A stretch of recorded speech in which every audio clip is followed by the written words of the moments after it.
in the Department of Medical Microbiology, Infectious Diseases. And Raywat Deonandan joins us from the University of Ottawa, where he is an epidemiologist. Raywat Deonandan, the phrase that you used, it will rip through the unvaccinated community because there won't be a fourth wave. That's what the fifth wave, that's what the fourth wave is doing. And I look at these press releases every day, and that phrase resonates. Are we seeing, not just in Manitoba, but across Canada, what you told us about 6 weeks ago now? We are. We aren't seeing it in some places like PEI, where case counts remain remarkably low, thank goodness. But they will back up their population immunity through vaccination rather than through infection.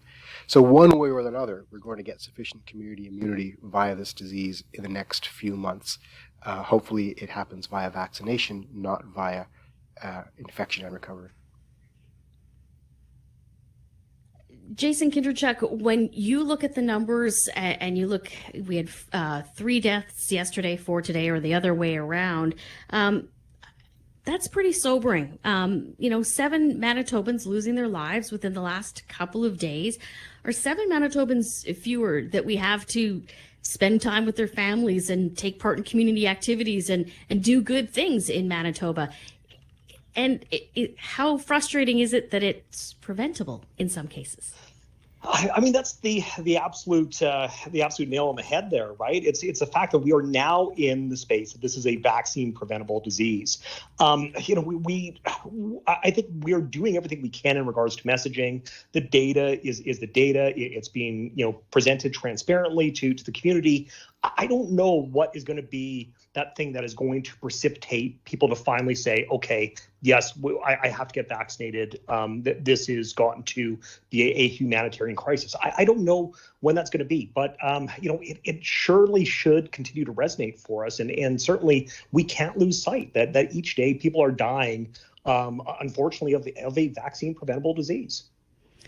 Ray, as we look to the winter, a traditional time when Winnipeggers look to get out of Dodge and escape the cold and head to warmer climates, typically those warmer climates will be sometimes third world countries or places where healthcare is not particularly good and where vaccine is still just a dream. So is it incumbent on all of us, not only you have to be double vaccinated to get on a plane, but to look after others when we get there, because simply we might be safe, but the countries we're going to may not be. Oh, goodness, that's a wonderful observation. There is so much ethics built into our entire pandemic response and our requirement to treat the world as if they are our family. Nobody gets out of this until the world gets out of this. That's something our politicians seem to forget on a regular basis. It doesn't really matter if we have optimal vaccination and immunity locally, because if the disease percolates out of control in other parts of the world, we're always at risk for acquiring more variants that are going to compromise our vaccine efficacy and so forth.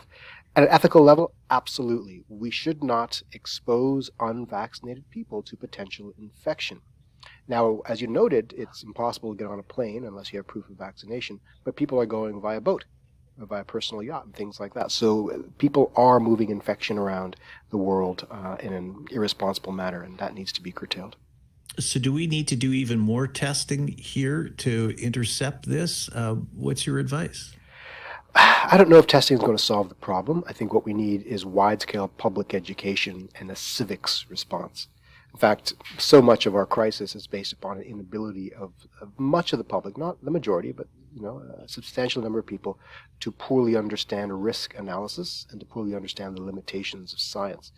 So we need to reinvest in an overall societal level attempt to educate the public on the fundamentals of science and on civic responsibility. But from a policy leader perspective, sure, testing helps. Really doubling down on those vaccine passports helps. Encouraging these other countries to really monitor their borders well and to err on the side of caution rather than to let the promise of economic improvement via tourism threaten their public health strength. Raywat Deonandan is with us from the University of Ottawa, as is Jason Kindrachuk from the University of Manitoba. Question for you both, and let's begin with Jason on this. As you look at the data and assemble what we've seen over the last couple of weeks, where is this all heading in the sense that we still see, the regional outbreaks, and as long as we're wise in Winnipeg, those numbers stay low here, Jason? I think we're going to do okay, right? And I say that because of the fact that, listen, we've already seen what's happened in Alberta and Saskatchewan. Certainly here, that the concerns we've had with regards to the virus getting into unvaccinated communities, that has come to fruition. But we've been able to curtail much more local spread. And I think that's been very, very important. We will continue to see outbreaks for a long period of time until we get transmission completely curtailed nationally. But certainly, I think we so far are holding our own very, very well. We just need to keep getting people vaccinated. It doesn't end, and it's frustrating, but we have to keep up the knowledge translation and the messaging. Raywat? Yeah, I don't know what to say anymore. I share Jason's frustration when it comes to the overall, messaging around vaccination. How many more ways can we say you need to get vaccinated? How many more ways can we say this is a disease now amongst the unvaccinated? So Manitoba in general is doing relatively well in the sense that the reproduction number hovers around 1, and you're going to get out of this faster than you think. But it does require some policy improvements and investments, and it requires some responsibility on the part of the citizenry to get vaccinated and to minimize exposures. Yeah, I think we're all sort of at that point, right? What more can you say except please get vaccinated? When you look at Manitoba's numbers, Ray, versus Winnipeg's number, I think 8 cases today have 116, and so that means that the unvaccinated are few and far between. So they're, just a couple of people, say, mixing in a couple of hundred, versus pockets of the province where the reverse would be true. So should we stay out of those hot spots? What's the best advice that you have to people? Stay in Winnipeg? I think curtailing travel at this point is probably a good idea. You don't want to mix the populations too much until things are under control. We have to remember, as you note, that the unvaccinated are not evenly spread across the population. They are geographically clustered and socially linked. We need to disrupt those social change with education and other interventions. And for those of us who are vaccinated, we need to, watch who we get exposed to so that we don't move infection around unknowingly. The vaccine passports will help enormously in this endeavor. Raywat Deonandan and Jason Kinderchuk, of course, we thank you both for chatting with us this afternoon. Thank you.